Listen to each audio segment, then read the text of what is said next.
We have a change panel for this case. Judge Griffin has joined us. Lopez versus Lopez. Good morning, Your Honors. May it please the Court, I'm Michael Jones. I have the honor here of representing the husband below the appellant here, Mr. Lopez. Mr. Lopez is before the Court today on his constitutionally guaranteed right to have this Court review the actions of the trial court. We respectfully submit that in at least 3 areas of the trial court's final judgment there is error that is beyond discretionary decisions of the trial court to the point that it is abuse of discretion and would require and would request the reversal by this court. In the first determination that the appellant challenges is the equitable distribution. Your Honors, this is not a case in which we're saying, well, they should have believed our expert, or, oh, gee, we wanted the leather couch and not the blue couch. These are significant errors by the trial court in failing to, first of all, properly value with any supportable evidence any of the certain of the marital assets, failure to disclose and to value that they have given assets to the wife, to the appellee that were not discussed by the trial court, and as a result, the equitable distribution, even taking the findings and what the trial court did, and without any argument that, gee, our expert should have been more, the equitable distribution was grossly disfavorable in favor of the wife appellee, and therefore, and there was no findings, no written findings by the trial court that there was any reason to depart from the normal and customary statutorily and case law required equal and equitable distribution situation. The errors are specifically most egregious in several areas. Number one is the fact that the wife had a business that she started during the marriage. It is a personal service business, so it doesn't have real estate or any of that type of thing that would value. There was no business valuation done of the book of business, but there was an asset, which was a bank account, which the record clearly showed had $14,000 in it. This was given to the wife but not counted in the equitable distribution. The second major error of valuation in the equitable distribution was in the marital home. The marital home at the time of the filing of the petition was worth approximately $160,000. There was a $60,000 mortgage. There was $100,000 in equity, all distributed to the wife. That alone is unfair and unequal, but there is a further problem, which is during the course of the litigation, and the testimony shows that the value of the house increased during the marriage, during the separation and the pendency of the case. Doesn't the trial court have the discretion to set the date on which to establish the value of a marital asset? Absolutely, but it isn't. And the court can set it as the date of separation? To the narrow question, yes, but in this case that was error. And the reason that it was error is because the only appreciation that we're arguing about was passive appreciation. This wasn't a new addition made to the marital home during the separation paid for by the wife. This was market forces increasing the value of the Isn't marital that home. inherent in giving the trial judge the discretion as to which date to use to set? If otherwise you could always say use the trial date if it's Some passive assets, appreciation, right? Didn't mean to cut off your question. Some assets do not appreciate during the time of the separation. Sometimes there's a short period of time. But passive appreciation is a marital asset. In this particular case, we've cited to a case in it in the brief. It's very clear under the statute of equitable distribution that passive appreciation in a context of a non-marital asset or a marital asset could potentially be. And the court does have the freedom to find that assets A, B, and C should be valued as of the date of filing, and that asset D, because of its unique situation, which is the passive appreciation, should be valued at a different date at the time of trial. Our standard of review here is abuse of discretion, right? The trial court has the discretion whether to value it as of one date or another? No, sir, because it is error and not discretion, because what it is in fact doing is saying that asset D we're not even considering, and that is what the abuse of discretion is.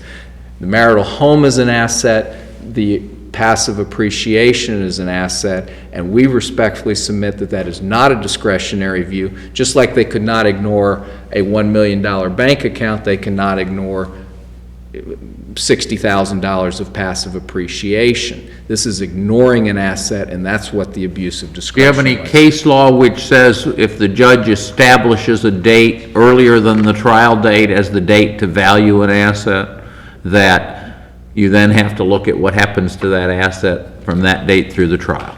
Your Honor, I don't think there's any case that specifically says that. I would again point to the court the case that we did cite with regard to the passive appreciation issue, and I'm not finding it quickly. I apologize for that. If I could, I'm sorry, it's the Byers case out of the 4th District, and we would support that case does say that the passive appreciation during the pendency of the action should be distributed.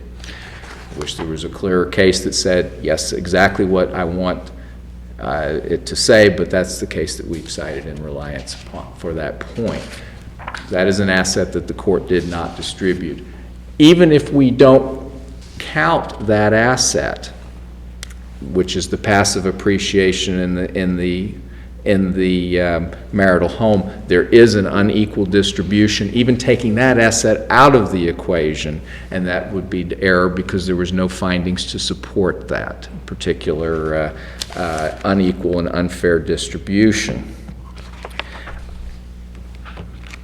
There's also an error that the court gave a pension to the husband, which we don't dispute that it should have gone to the husband, and the court said there is no value to this pension. That was a specific finding by the court. There was no evidence presented of the value of the particular pension, and then the trial court goes on to say, oh, well, we're going to say it's worth $30,000, and we're distributing $30,000 to the husband. There was absolutely no factual basis or testimony to support that. It's a defined benefit pension, and in fact what happened was if he had retired exactly at that point, it would have been a very, very small amount of pension. When his normal retirement date, which I believe was 2014, 2016, it might have some value, but at that time it had no value. There was no evidence presented, but the court picked an arbitrary number, compounding once again even setting aside the question of whether it was discretionary to distribute the passive appreciation or not, which we don't think was discretionary, still makes the equitable distribution unequal, inequitable, unfair, unsupported by any findings as required by 61.075, and therefore is an abuse of discretion by the trial court, and we respectfully request a remand for a proper equitable distribution by the trial court. The second area that the trial court abused its discretion was in the award of alimony. Appellant certainly understands the law that alimony is a very discretionary area. It's not guidelines like child support, but there are situations and cases in which an alimony award has to be considered an abuse of discretion and beyond the discretionary power of the court. Certainly this was a long-term marriage. We're well aware of the presumption. It was a 24-year marriage. However, there was absolutely no other factor that would support an award of alimony in this particular case. The trial court first erred by artificially increasing the appellant's income. It accounted in certain benefits from which you derive no financial benefit from, nor took over in the place of paying any of his particular living expenses, such as a car allowance might have, or a housing allowance, or some of the things that might more properly be counted into income. The second error was that there was no findings, and the court made no findings under 61.08 of the various factors. These parties are both in their mid-40s. There was no showing of poor health. There was no showing of a marital lifestyle that could not be met. There was no other factor to support this. The evidence showed that the wife's income for the year prior to the time of this particular case was in the $27,000 range. The husband's was $52,000 as an Orange County Sheriff's deputy. The evidence showed, but the court failed to consider, that the wife's business pays certain of her expenses, and these are direct payments of expenses that she ordinarily would have to pay and should be considered income. It was matters such as car expenses, internet expenses, the internet connection cable, that sort of thing. That should have increased her income. Her need, as shown in her financial affidavit, or need, and I almost put that in quotes, is that included payments for adult children, which is not a proper consideration. What the trial court in effect did was take $1,000 a month alimony award, $12,000 from the husband's column, put $12,000 in the wife's column, and equalized income. And the case law is very clear that alimony is not a tool for equalizing income. What did her financial affidavit indicate her need was, and what portions of those needs do you say were inappropriate expenses? Okay, I did not break that down in the brief. I can look during break, and if you would like a more detailed analysis of that particular thing. But is it your position that if you take out what you consider improper expenses like adult children, that the financial affidavit showed no need? And you add in the fact that her business is paying certain things, and you add in the fact that she's only working part-time at this business, yes, Your Honor, I would say that there was no need for alimony. But any evidence that she could make a greater income than she was making, either by going to some other business or because she was turning away business that she could have and was only working part-time? Other than the fact she was only working part-time, in your hypothetical, there was no evidence. Because it could, I mean, presumably there could be evidence that she's only working part-time because that's all the work there is and she's taking everything she has, or she's voluntarily chosen to work part-time and she ought to take more business. Unfortunately, I wasn't the trial attorney below, and neither scenario was addressed at the trial. And theoretically, the evidence could be whatever she was making part-time in her own business was at least as much as she could make full-time in whatever other areas she was qualified to work in, correct? You've asked a hypothetical that absolutely has to be answered yes. But even if there was a need expressed, just because there's a need and just because there's a 24-year marriage doesn't show either an ability to pay or the other statutory factors that apply. And for the trial court to do that, the trial court is required to make written findings on the 8 sub-points of 6108. It made no such written findings. The evidence, in fact, would have shown that those findings would not have been supported, and that this was, just because it was a 24-year marriage and just because my client made a little bit more money than the former wife, that this would be an appropriate alimony case. It's compounded in alimony. I'm a little confused about that argument when you throw in necessarily shows ability to pay. If you have two spouses and one has significantly more income than the other, and the need is shown, how do we get to this inability to pay? If the husband has, I mean, if there's not enough money to go around to meet both sides' expenses, I don't think the paying spouse gets out of the alimony by saying, I don't have the ability to pay because it'll make me come up short if there's a shortfall on both sides. Do you follow what I'm saying? I understand your question completely. Okay.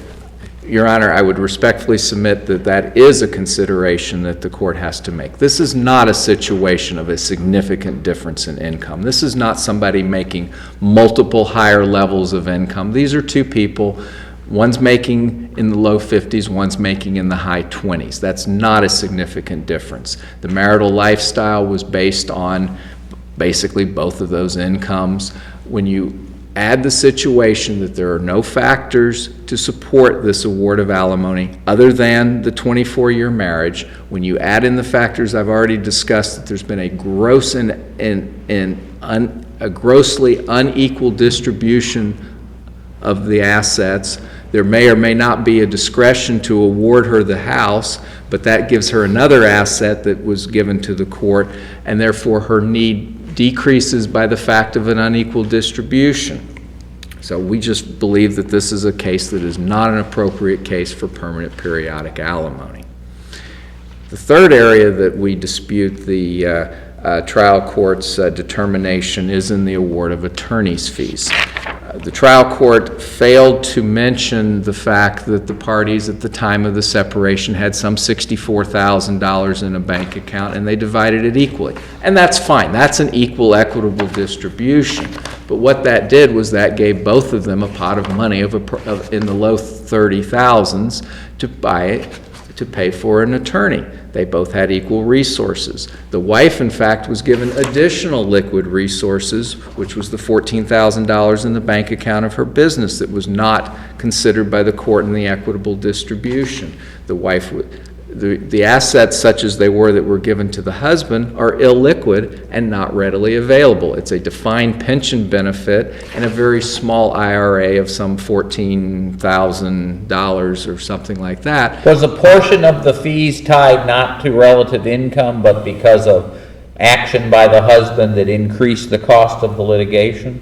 I do not remember that finding being part of the... And I have some notes which indicate that the trial court noted that the attorney's fees were increased because the wife was required to obtain at least 2 orders compelling the husband to produce documentation, which required 2 hearings. Okay. Isn't that a valid criteria? Absolutely, but there has to be a correlation between the amount that was awarded and that particular expense, and I don't think that the trial court made that determination. The wife's counsel spent 4 hours at $200 and therefore should get $800, just picked an arbitrary $3,500.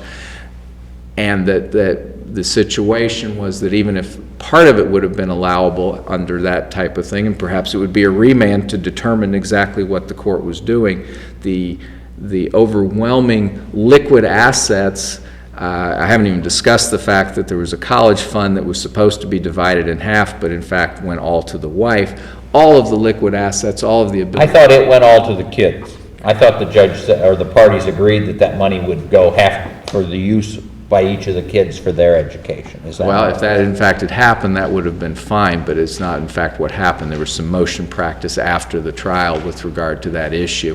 But even taking aside that issue, taking that out of the equation, when they equally divide the liquid accounts, she gets her business accounts, she gets an unfair and unequal distribution of equitable distribution, she has the superior ability to pay an attorney, and therefore the award of attorney's fees was error by the trial court. I note I have about 3 minutes. Unless there's some questions, I'll reserve the 3 minutes.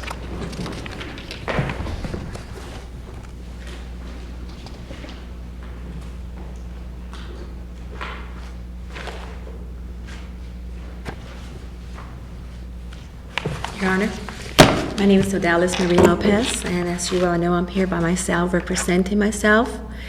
In my situation, I was writing down the notes he was claiming. When it comes to the marital home, even prior to us deciding we were going to separate, we were already having problems because he was involved in an extramarital affair, and we were having major problems, and we decided to separate.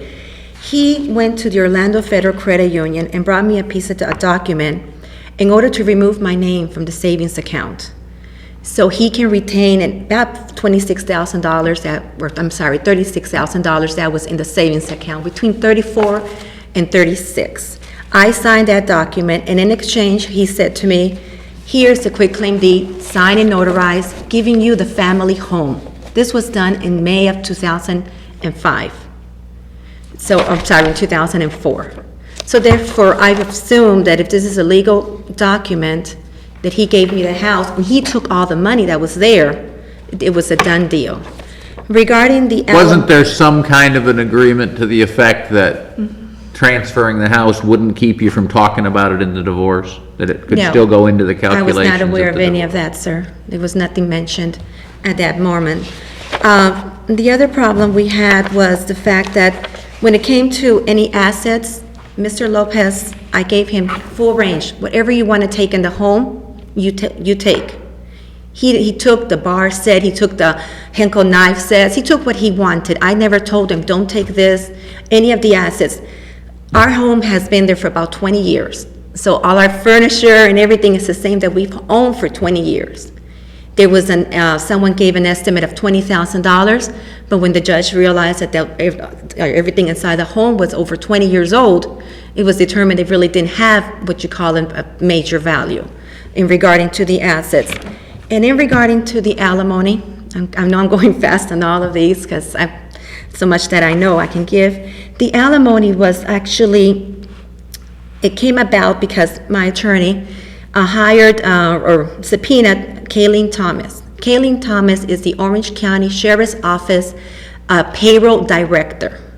She went in there and she testified for over 3 hours of how much Mr. Lopez made. It came up and at one point up to almost $57,000 a year. My income a year is $19,100. When you talk about having $14,000 in my business account, that is not money that I use to go shopping or anything. I have an allowance because I use my car for business and I have to travel. Daytona, Jacksonville, wherever I am sent. I have never denied an assignment unless I was sick and I couldn't go, and then I would hire somebody to replace that assignment, and that person would take the job for me. So, in conclusion, the only thing that I can say is I have also, during the course of this process, Mr. Lopez was in contempt of court.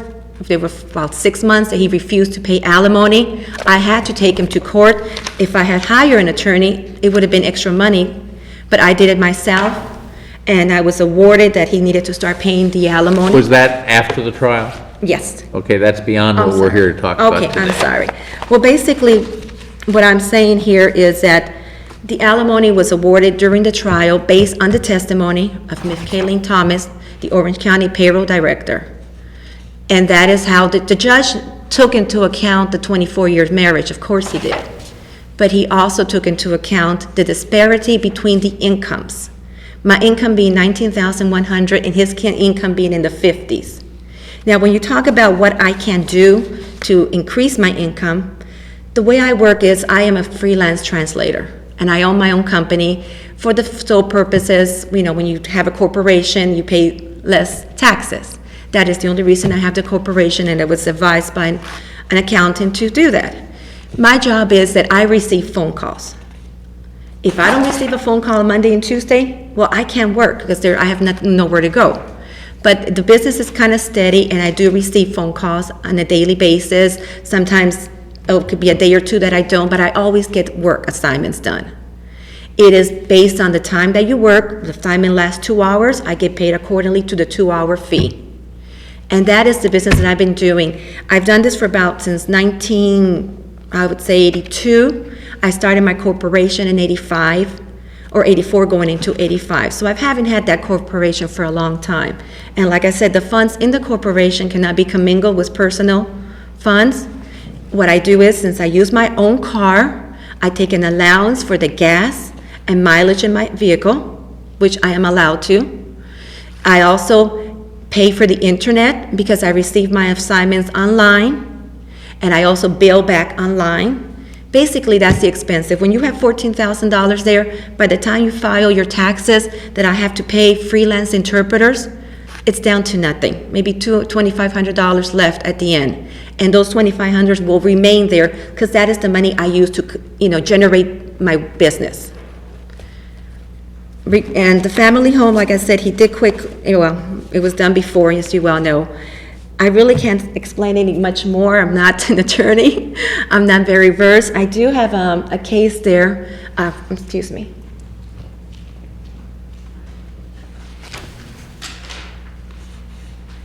A case here of Domingo Serra versus Margarita Serra. And in the back, I have under section 2D 1301, Florida 5th District Court of Appeal. It says a spouse age is not a valid basis to deny alimony, absent evidence that the spouse use would allow her or him to earn income sufficient to support a lifestyle consistent with the enjoyed during the marriage. Also on ID or 1D, 1305 says, we further stated, for the purpose of determining entitlement to alimony, a spouse is not self-supporting just because he or she has income. To the extent possible, a divorced spouse is entitled to live in the manner accustomed to or commensurated with the standard established during the course of the marriage, notwithstanding that the spouse is employed. Basically, during our marriage, our taxes, when we filed income tax, were in the 70s and 80s. We weren't, filing $25,000, $30,000, $40,000 a year, because he made the bulk of the income. What I did, I supplied the extra income through my small business. It's a small business, and that's all it is, and it'll always be. And I believe that in this particular case, the alimony was awarded correctly. I'm not making $50,000. I'm 46 years old. He's 48. We're both in the same time, but he has a job that he has insurance, he has benefits, and he has raises every year. I'm doing a business where I depend on the people who call me to be paid. So every year I file an average of $19,100. The rest of the money that I have in the account is used to pay my interpreters and all the business expenses, like the monthly fees, the quarterly fees. So it's not like there's $14,000 in the business sitting there to play with. And that's about it. Thank you. You have any questions? Okay, all right, thank you.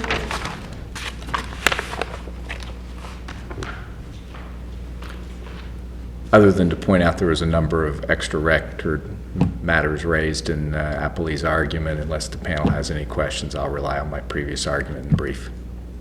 Okay, thank you.